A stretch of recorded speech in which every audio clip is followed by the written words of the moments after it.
Assalamualaikum warahmatullahi wabarakatuh. Selamat malam rekan semuanya. Sebelumnya, perkenalkan, kami dari kelompok 2 dalam mata kuliah pengauditan 1 kelas B Kampus Indralaya akan mencoba mempresentasikan hasil diskusi kami mengenai analisis kasus Garuda. Sebelum masuk kepada pemateri, adapun anggota kelompok 2. Yang pertama itu ada Raden Ayu Dona Francisca, Aulia Safadini, Naila Syafwa, Merjulia Rantika, Putri Ayu, Siti Nurhaliza, dan saya sendiri Firda Nova Putriana. Baiklah, langsung saja kepada pemateri pertama, dipersilakan. Baiklah, terima kasih. Sebelum masuk ke dalam pemaparan pelanggaran-pelanggaran yang dilakukan oleh PT Garuda Indonesia, saya akan menjelaskan sedikit tentang kasus dari PT Garuda Indonesia. Kasus audit PT Garuda Indonesia bermula ketika Garuda Indonesia Group membukukan laba bersih sebesar 809,85 ribu USD atau setara dengan 11,33 miliar rupiah. Angka ini melonjak tajam dibandingkan pada tahun 2017 yang PT Garuda Indonesia ini menderita rugi sebesar 216,5 juta USD. Namun, laporan keuangan tersebut menimbulkan polemik lantaran dua komisaris Garuda Indonesia yakni Hairul Tanjung dan Doni Oskaria menganggap laporan keuangan 2018 Garuda Indonesia tidak sesuai dengan pernyataan standar akuntansi keuangan atau PSAK. Kisru laporan keuangan Garuda Indonesia ini juga menyeret nama Mahata Aeroteknologi. Pasalnya, Mahata adalah sebuah perusahaan yang baru didirikan pada tanggal 3 November 2017 dengan modal tidak lebih dari 10 miliar rupiah. Dinilai berani menandatangani kerjasama dengan Garuda Indonesia.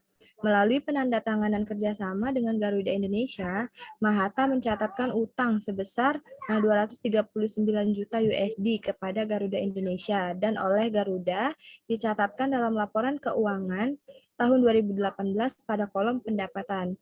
Nah, pada presentasi kali ini, kelompok kami berfokus akan membahas mengenai polemik-polemik yang terjadi pada PT Garuda Indonesia dan membahas mengenai pelanggaran-pelanggaran apa saja yang telah dilakukan oleh PT Garuda Indonesia dalam menyajikan laporan keuangannya, serta sanksi yang telah diberikan pemerintah pada PT Garuda Indonesia. Untuk materi selanjutnya akan dijelaskan oleh teman saya, Putri Ayu. Baik, terima kasih kepada Raden Ayudona atas penjelasannya mengenai latar belakang terjadinya permasalahan atas kasus Garuda. Untuk berikutnya dipersilakan kepada materi selanjutnya. Baiklah, terima kasih moderator. Selanjutnya saya akan menjelaskan tentang pelanggaran PT Garuda Indonesia terhadap undang-undang. Jadi pada tahun 2018, PT Garuda Indonesia Persero Tbk telah melakukan kesalahan terkait kasus penyajian laporan keuangan tahunan per 31 Desember 2018. Hal ini diungkap oleh Otoritas Jasa Keuangan yang diwakili oleh Deputi Komisioner Hubungan Masyarakat dan Manajemen Strategis, di mana mereka mengungkapkan bahwa PT Garuda Indonesia Persero Tbk telah terbukti melanggar beberapa peraturan perundang-undangan. Yang pertama yaitu pasal 69 Undang-Undang Nomor 8 Tahun 1995 tentang pasar modal, di mana di sini laporan keuangan yang disampaikan kepada Bapepam wajib disusun berdasarkan prinsip akuntansi yang berlaku umum. Yang kedua, tanpa mengurangi auditing, dan selanjutnya itu ketentuan sebagaimana yang dimaksud dalam ayat 1 BPPAM, yaitu dapat menentukan ketentuan akuntansi di bidang pasar modal. Yang kedua, yaitu PT Garuda Indonesia telah melanggar peraturan BAPEPAM dan LK nomor 8 G7 tentang penyajian dan pengungkapan laporan keuangan emiten dan perusahaan publik. Yang ketiga adalah pelanggaran interpretasi standar akuntansi keuangan atau ISAK 8 tentang penentuan apakah suatu perjanjian itu mengandung sewa, dan peraturan yang dilanggar yang terakhir adalah pernyataan standar akuntansi keuangan atau PSAK nomor 30 tentang sewa. Itu saja yang dapat saya jelaskan. Saya kembalikan kepada moderator. Baiklah, terima kasih atas penjelasannya. Dan selanjutnya kepada pemateri berikutnya dipersilakan. Baiklah, saya akan menjelaskan sanksi apa yang diberikan kepada PT Garuda Indonesia. Deputi Komisioner Pengawas Pasar Modal 2 mengatakan setelah berkoordinasi dengan Kementerian Keuangan Republik Indonesia, Pusat Pembinaan Profesi Keuangan, PT Bursa Efek Indonesia, dan pihak terkait lainnya, OJK memutuskan memberikan sejumlah sanksi. Yang pertama, yaitu memberikan perintah tertulis kepada PT Garuda Indonesia Persero Tbk untuk memperbaiki dan menyajikan kembali LKT PT Garuda Indonesia per 31 Desember 2018, serta melakukan paparan publik atas perbaikan dan penyajian kembali LKT per 31 Desember 2018. Yang kedua, yaitu selain itu, juga perintah tertulis kepada KAP Tanu Berata, Sutanto, Fahmi, Bambang, dan rekan member of BDO International Limited untuk melakukan perbaikan kebijakan dan prosedur pengendalian mutu atas pelanggaran peraturan OJK nomor 13 garing POJK 03/2017 JO SPAP atau standar pengendalian mutu SPM 1 paling lambat 3 bulan setelah ditetapkannya surat perintah dari OJK. Yang ketiga itu Deputi Komisioner Hubungan Masyarakat dan Manajemen Strategis Anto Prabowo mengatakan OJK juga mengenakan sanksi administratif berupa denda sebesar 100 juta kepada PT Garuda Indonesia Persero Tbk atas pelanggaran peraturan OJK nomor 29/POJK 04/2016 tentang laporan tahunan emiten atau perusahaan publik. Yang keempat itu sanksi denda kepada masing-masing anggota direksi PT Garuda Indonesia Persero Tbk sebesar 100 juta atas pelanggaran peraturan Bapepam nomor 8G11 tentang tanggung jawab direksi atas laporan keuangan. Yang kelima itu Bursa Efek Indonesia atau BEI resmi menjatuhkan sanksi kepada PT Garuda Indonesia Tbk atas kasus klaim laporan keuangan perseroan yang menuai polemik. Beberapa sanksi yang dijatuhkan antara lain denda senilai 250 juta dan restatement atau perbaikan laporan keuangan perusahaan dengan paling lambat 26 Juli 2019 ini. Baiklah, itu saja yang dapat saya sampaikan. Saya kembalikan kepada moderator. Baiklah, itulah tadi penjelasan mengenai sanksi untuk PT Garuda Indonesia. Selanjutnya, materi mengenai pelanggaran terhadap standar audit. Kepada pemateri, dipersilakan. Baik, selanjutnya mengenai pelanggaran terhadap standar audit, di mana Kementerian Keuangan, OJK, dan juga IAP itu telah memutuskan bahwa KAP itu belum sepenuhnya mematuhi standar audit, di mana ada 3 standar audit yang dilanggar.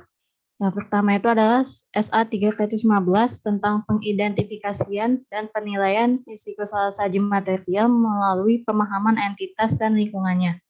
Dalam kasus ini, akuntan publik itu belum tepat dalam melakukan penilaian terhadap substansi atas perlakuan akuntansi untuk transaksi pendapatan piutang. Masalahnya, pendapatan itu belum diterima secara nominal oleh perusahaan, akan tetapi akuntan publik sudah mengakui pendapatan piutang. Yang kedua adalah standar audit 500 mengenai bukti audit.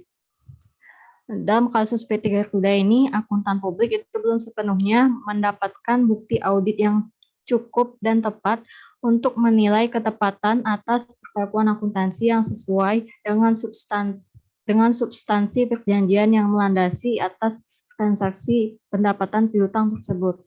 Dan yang ketiga adalah SA 560 mengenai peristiwa kemudian atau subsequent event, di mana dalam kasus ini akuntan publik belum sepenuhnya mempertimbangkan fakta-fakta yang terjadi setelah tanggal laporan keuangan atau setelah tanggal neraca sebagai dasar pertimbangan ketepatan perlakuan akuntansi atas transaksi pendapatan piutang. Sekian materi saya kembalikan ke moderator. Baiklah, terima kasih kepada Siti atas penjelasan materinya. Selanjutnya itu ada materi mengenai pelanggaran terhadap kode etik. Kepada Aulia Safa, dipersilakan. Baiklah, selanjutnya saya akan menjelaskan tentang pelanggaran terhadap kode etik. Slide selanjutnya. Pelanggaran etika oleh auditor saat mengaudit laporan keuangan tahunan di PT Garuda itu melanggar 4 dari 5 norma etika profesi, yaitu integritas, kompetensi, perilaku profesional, dan objektivitas. Yang pertama, itu integritas. Menurut IAI tahun 2016, integritas itu adalah prinsip di mana mengharuskan semua akuntan profesional itu untuk bersikap terbuka dan jujur dalam semua hubungan profesional dan bisnis. Kejujuran ini juga bermakna artinya ketulusan berdasarkan prinsip kejujuran yang selalu mengatakan yang sebenarnya. Lanjut, yang kedua itu ada kompetensi. Kompetensi itu adalah kemampuan dan sifat seseorang yang berupa pengetahuan, keterampilan, dan sikap terhadap perilaku yang diperlukan untuk melakukan tugas pada posisi tersebut. Lalu, etika yang ketiga itu ada perilaku profesional. Perilaku profesional ini adalah ciri dan sifat seseorang yang berupa pengetahuan, keterampilan, dan sikap terhadap perilaku yang diperlukan untuk melakukan tugas pada posisi tersebut. Auditor internal pemerintah itu menerapkan keempat hal ini diperlukan untuk melakukan jasa pengendalian internal. Lalu yang keempat itu ada objektivitas. Objektivitas itu adalah sikap jujur yang tidak terpengaruh oleh pendapat dalam pengambilan keputusan dan perilaku atau musyawarah individu atau kelompok. Mungkin itu saja materi yang dapat saya sampaikan. Selanjutnya saya kembalikan kepada moderator. Baiklah, terima kasih atas penjelasan materinya mengenai pelanggaran kode etik. Itulah tadi presentasi hasil diskusi dari kelompok 2 berkenaan tentang analisis kasus Garuda. Selanjutnya yaitu pembacaan kesimpulan. Kepada Melia Rantika dipersilakan. Baiklah, di sini saya akan menyampaikan kesimpulan dari hasil presentasi kelompok kami kali ini, yaitu PT Garuda Indonesia (Tbk) melakukan kesalahan penyajian laporan keuangan tahunan per 31 Desember 2018 karena adanya pencatatan transaksi antara kerjasama penyediaan layanan Wi-Fi dalam penerbangan dengan PT Mahata Aero Teknologi dalam akun pendapatan yang seharusnya masih menjadi piutang. Nah, pelanggaran yang dilakukan oleh PT Garuda Indonesia ini diantaranya adalah pelanggaran pada Undang-Undang, Standar Audit, dan pelanggaran terhadap Kode Etik. Adapun pelanggaran ini telah diberi sanksi di mana sesuai dengan undang-undang yang berlaku. Adapun untuk mengatasi kasus yang dilakukan PT Garuda Indonesia, maka beberapa hal yang dilakukan adalah memberikan sanksi kepada auditor laporan keuangan PT Garuda Indonesia, yaitu pembukuan izin selama 12 bulan, dan juga OJK yang telah memberikan sanksi dan juga denda kepada PT Garuda Indonesia. Baiklah, hanya itulah yang dapat saya sampaikan. Saya kembalikan kepada moderator. Baiklah, terima kasih atas pembacaan kesimpulannya. Dengan dibacakannya kesimpulan yang telah kita simak secara bersama tadi, maka mengakhiri presentasi kelompok 2 pada hari ini. Mohon maaf atas salah kata yang mungkin kurang berkenan. Saya akhiri. Wassalamualaikum warahmatullahi wabarakatuh.